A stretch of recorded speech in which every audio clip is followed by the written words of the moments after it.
ایک گھنے جنگل کے کنارے پر ایک چھوٹا سا باغ تھا جہاں رات کے وقت جگنواہے کی ٹیم چمکتی تھی۔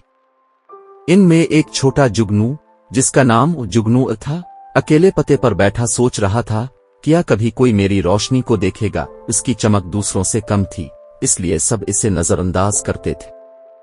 ایک شام جب سورج ڈوب رہا تھا، ایک نیلی پنکھوں والی تتلی پھولوں کی تلاش میں بھٹکتی ہوئی اس باغ میں پہنچی۔ راستہ بھول جانے کے خوف سے اس کے پر کانپ رہے تھے۔ اچانک اس کی نظر جگنو پر پڑی جو ہلکی سی روشنی میں جگمگا رہا تھا۔ تتلی نے پوچھا، اے روشنی والے دوست، کیا تم میری مدد کر سکتے ہو؟ میں راستہ بھول گئی ہوں۔ جگنو حیران رہ گیا۔ پہلی بار کسی نے اس کی روشنی کو اے مدد کہا تھا۔ اس نے جوش سے کہا، ضرور، چلو میں تمہیں رات بھر راستہ دکھاتا ہوں۔ اور یوں جگنو نے اپنی ہلکی سی لو سے تتلی کے سامنے راستہ روشن کیا۔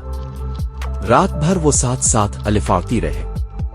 تتلی نے جگنو کو پھولوں کا رس چکھنے کا طریقہ سکھایا اور جگنو نے اسے ستاروں والے آسمان کے نیچے کہانیاں سنائیں۔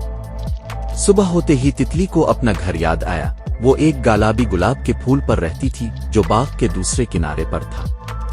جگنو نے اسے وہاں تک پہنچایا۔ تتلی نے مسکراتے ہوئے کہا، تمہاری روشنی چھوٹی ہو یا بڑی، تم نے میری پوری دنیا کو روشن کر دیا۔ اس دن کے بعد سے جگنو اکیلا نہیں رہا۔ تتلی ہر شام اس کے ساتھ باغ میں نئی جگہیں دریافت کرتی اور جگنو اسے رات کی رونق دکھاتا۔ دونوں کی دوستی نے جنگل کے سب جانداروں کو سکھایا، ہر ایک کی روشنی انوکھی ہوتی ہے، بس اسے پہچانے والی نظر چاہیے۔ Thanks for watching. Like, subscribe and share.